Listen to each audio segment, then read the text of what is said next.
one... A big, rusty scrap engine sat on the diesel's train. Goodness gracious me, what's happened to him?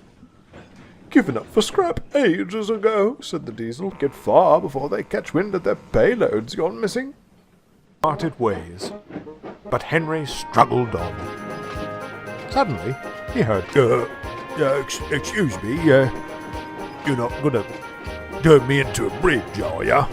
Henry chuckled. Not if I can help it. Oh, continued the engine. Oh, that's a relief, then. but why did you rescue me? We can't save every engine, Henry replied, but we can certainly try. At last, they stopped in a goods yard. Well, here I am. The two engines jumped. Sir Topham Hatt walked towards them. That, me, sir, the engine interrupted, if I may. Sir Topham Hatt paused and nodded. Your Henry's a true hero. I was bound for the steelworks today. If he hadn't come along, I might have been turned into a bridge, he shuddered. There was silence. I understand if you can't afford to keep me, sir, the engine continued. But even if I could just have somewhere to stay hidden, just until I find a new home. The engines were upset. Engines beamed. Do you mean it, sir? What did you say your name was? Richard, sir, smiled the engine. At your service. The two engines looked at each other and smiled. For an engine who seemed so near the end, Richard's life was only just beginning.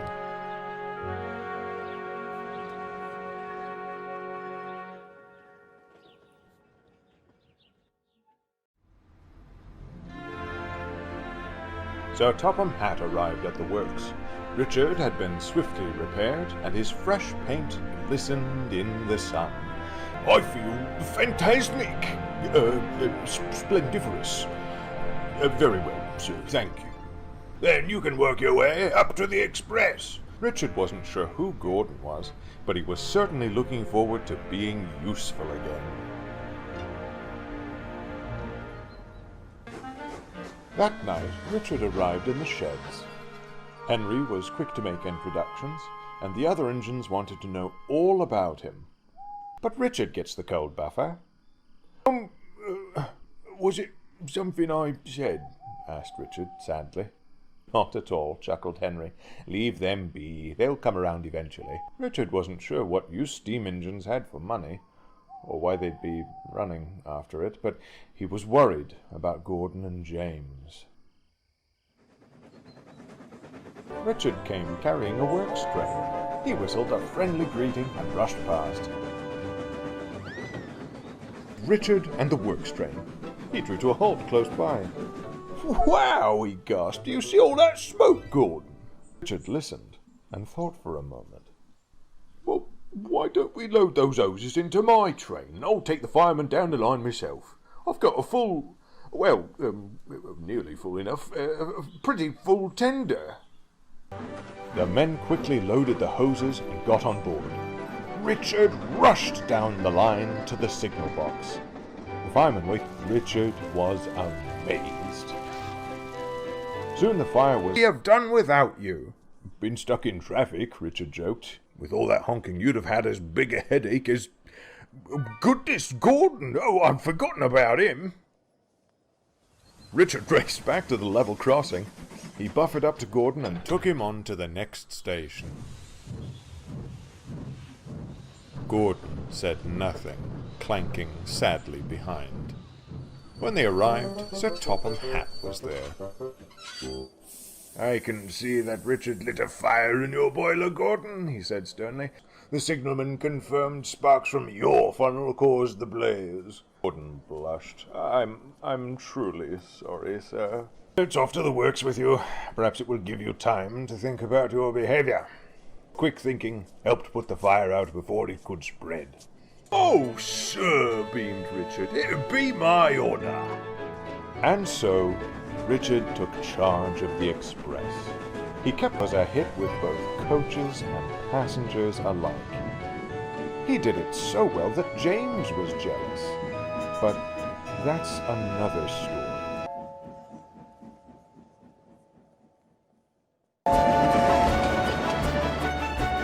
Richard, the new engine, was thrilled, loved thundering down the line, his fire burning fiercely and the coaches clattering behind him. The passengers were most impressed, and the other engines were grateful for his help, all except one. Later, James backed down onto his works train at the big station. Richard sizzled at the platform. "All right there, James," he beamed. "You enjoying your day?" "Oh, you noticed," Richard replied obliviously. "Well, it's very nice taking the express and all, but I'd be happy with any train.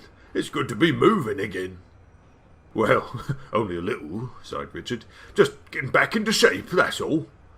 Just then the guard's whistle blew. "Oh, that's my cue," said Richard. "Goodbye, James, and thanks for taking the maintenance trains." Of course Richard meant this genuinely. The next morning, Richard found it hard to wake up. His fire wouldn't start, and his joints felt stiff. "I don't know what's wrong," he wheezed. "I felt just fine yesterday." I tell you what, why don't I take your train? Oh, thank you, James," Richard smiled weakly. "Most kind of you." "Don't mention it," James muttered slyly, as he headed for the station. Now, for all his good intentions, Richard could be a bit clumsy. By the time he finally rolled out of the shed, he was still feeling a bit groggy. "Nice, easy day," he yawned. "Oh, careful," called the foreman. "We don't need another careless engine on the job today." "Sorry, sir," called Richard. "I'll be more careless. I mean, less careful. He sighed, still trying to wake up. No one had bothered telling Richard about the crane cables. Finally, the foreman came up to him. "Signalman's given us a path between the regular trains, and we can't miss it." "Yes, sir," yawned Richard. Richard found it hard to start. With a bump, he got the cranes and trucks moving.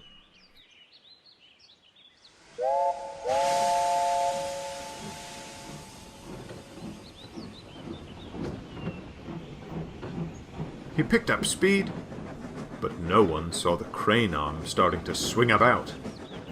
He saw Richard coming towards him. Suddenly, James saw the crane arm swinging wildly from side to side, but Richard was going too fast. Applied their brakes.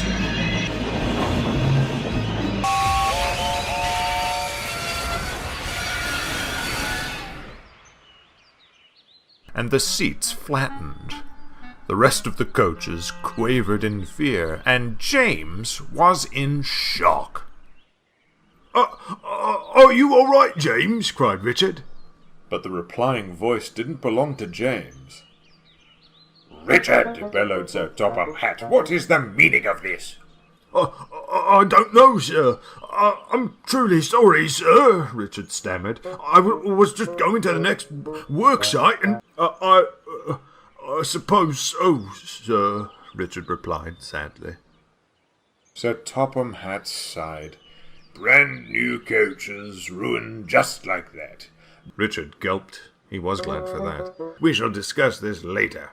James will take the express until further notice." Without another word, Richard puffed sadly away to the sheds. James took the coaches back to the... Richard sadly took over the maintenance trains. He couldn't explain what had happened with the express coaches, but he'd felt he'd let Sir Topham Hatt down. As he sat in the sidings, waiting for his trucks to be loaded, he'd see James pulling the express. He was too ashamed to say hello, and just looked down at his buffers. Little did he know, Richard in the distance. Richard could see him, too. "Oh, dear," he thought nervously. "It's Gordon. Oh, what will he say? What will he say?" Richard was so busy worrying, he bumped into a flatbed, and the old steel girders spilled onto the ground below as Gordon sped past, leaving a disappointed Richard behind. Now, the steel trucks aren't usually troublesome. Agitated today, hauling rusted metal, sitting around in the baking sun, and being bumped by Richard or grating on them. Soon, they began teasing him. "Defensive positions, boys," called one. "I'm not reckless," Richard pouted. Ooh." Richard sighed. He felt like a really inadequate engine.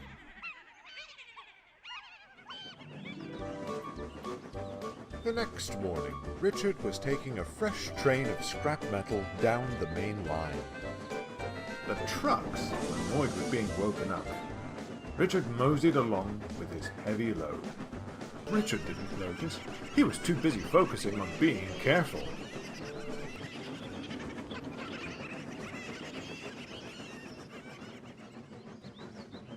Soon, they approached the top of Gordon's Hill. They charged into Richard, sending the train careening. "Ooh!" cried Richard as he reached the bottom of the hill and rocketed through Edward. "I can't!" Richard called over his screeching brakes. "You're too heavy!" The trucks then realized the perilous situation. "Hold me back! Hold me back!" barked Richard. The trucks did so, and they began slowing down. "It's Gordon!" he cried. "Oh no, the express!"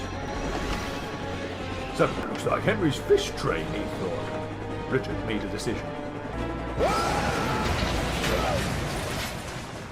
They had been just in time. Gordon thundered by. Richard lay near the siding, feeling sore and sad. "Oh dear," he sighed. "I've done it now. I really am reckless Richard." Just then Henry arrived. Richard was most surprised. "Henry? Oh, but I thought I'd crashed into you. This is the Flipper, isn't it?" "These vans are too old for mainline work now." He paused. "Yes," said Richard. "Well, no, I figured that you'd forgive me for crashing into you sooner than Gordon would." And Richard followed suit. Soon, James arrived with the breakdown gang, and Sir Topham Hatt. "Dear me, Richard," he sighed. "I don't know what to say. It seems to be one mess after another with you." "I'm sorry, sir," he sighed. "I'd help clean up the mess. Well, if I could, sir, but, I'm off the rails right now, sir."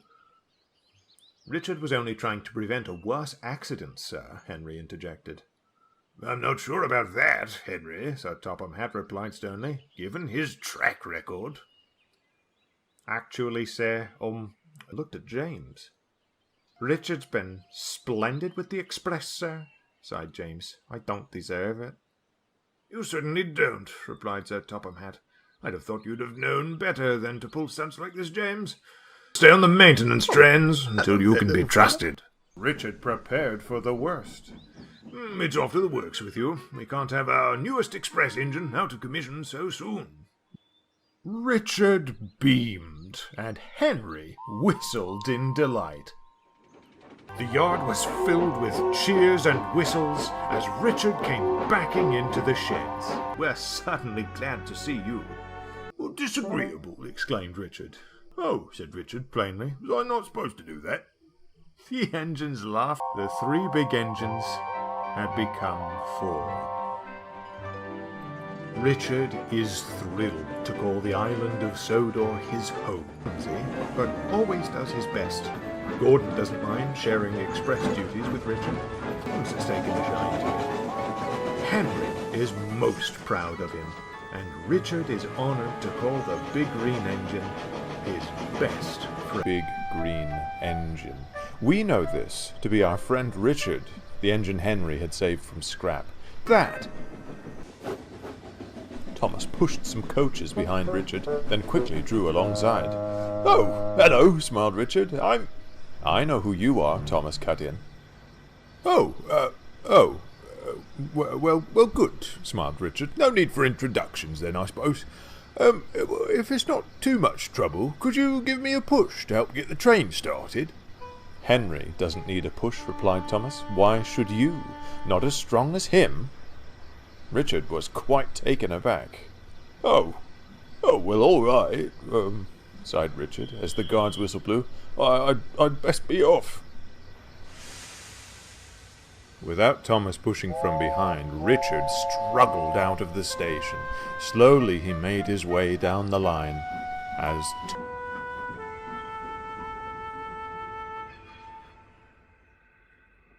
I don't understand it, Richard sighed in the shed that night. I've never seen him before, yet he acts as if I've wronged him somehow. He causes far too much trouble for his own good. Oh, disgraceful, began Gordon. Deplorable? Asked Richard, not entirely certain of the word's meaning. Precisely, thundered Gordon. You have to be firm with him, Richard. Don't let him push you around. You demand the respect a tender engine deserves. Richard wasn't sure. That didn't sound like the right way to go about things. But Gordon and James knew Thomas better than he did. He decided to say nothing and went to sleep instead.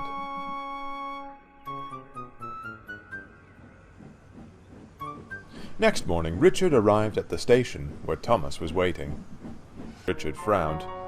Now listen, you, he trembled. I won't stand for your cheek, left or right.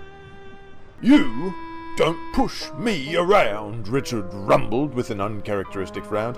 I push you around. Now, would you mind pushing my trucks around, and then behind me? Thomas was speechless. He fussed off to fetch the trucks. Awful. Gordon and James's words didn't feel right coming from him. He wanted to take it all back, but he didn't know where to start. From the platform, Richard heard a pair of whistles. Then something else caught Richard's eye. "Oh, stop!" cried Richard, blowing his whistle furiously. Blowing angry whistles at Thomas. Richard came over at once. Are you all right there? I think so, panted Thomas. I'd have been in a sorry state if it weren't for you. And after I'd been so horrid. Well, it's me who's been horrid. I should have never listened to Gordon and James. I'm sure Henry would have told me otherwise if he weren't away. You mean you're not here to replace Henry? Oh, goodness, no. Oh, Henry saved me. I wouldn't dream of replacing him. Phew. Oh, what a relief. I think we need a proper introduction. I'm Thomas. Pleasure to meet... meet you, Thomas. I'm Richard. You know, said Thomas, I think you and I should come up with a way to teach Gordon and James a lesson.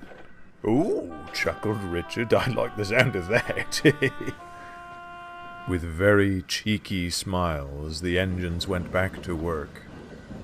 Whispering and laughing. They did come up with a great plan indeed, but that's another story.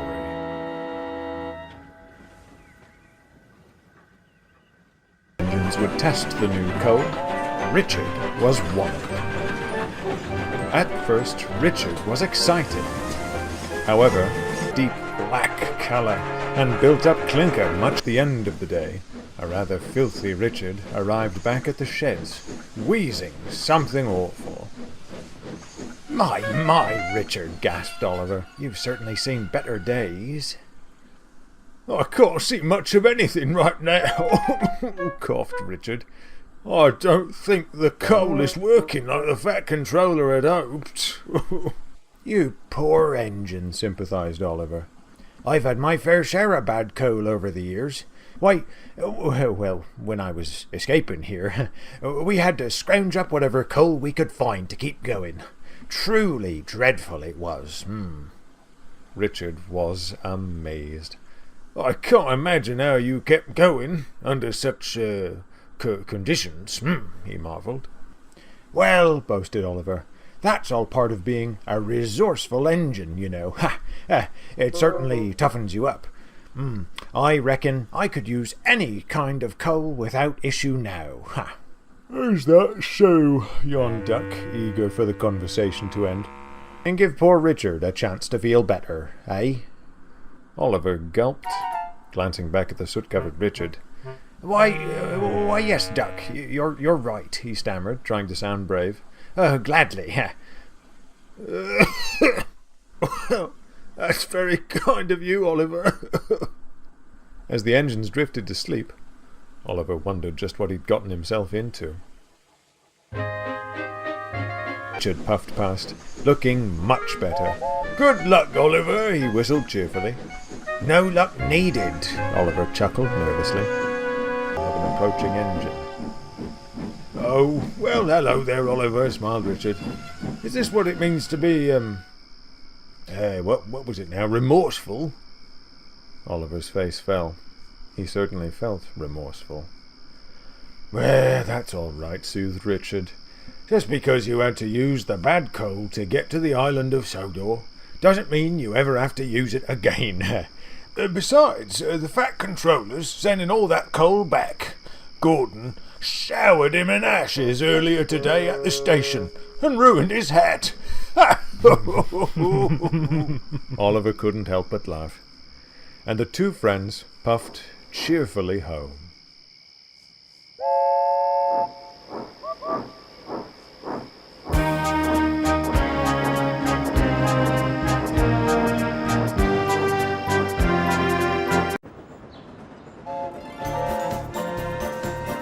It was the busy season on the Fat Controller. The big engines discussed it in the sheds that night. Oh, such a promising perhaps it's for the best. The Fat Controller is only looking out for everyone's safety. Still, Richard added, you only wanted to be really useful.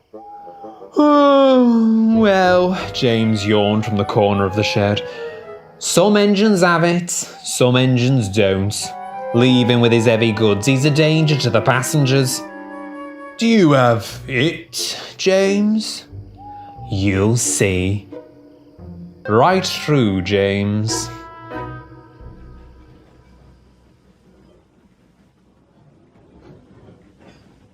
So could the Fat Controller. He chose Richard to help Gordon instead. The weeks passed, but James wasn't deterred. It's only a matter of time, he chortled. Richard needed maintenance due to his extra workload. Bear was pulling tankers. Boko was helping Donald and Douglas. It had come to this. Now, James. Took you long enough. You've made a fine decision, sir. A fine one. Yes, sir. Go. And he did. I'm not reckless, Richard pouted. I'm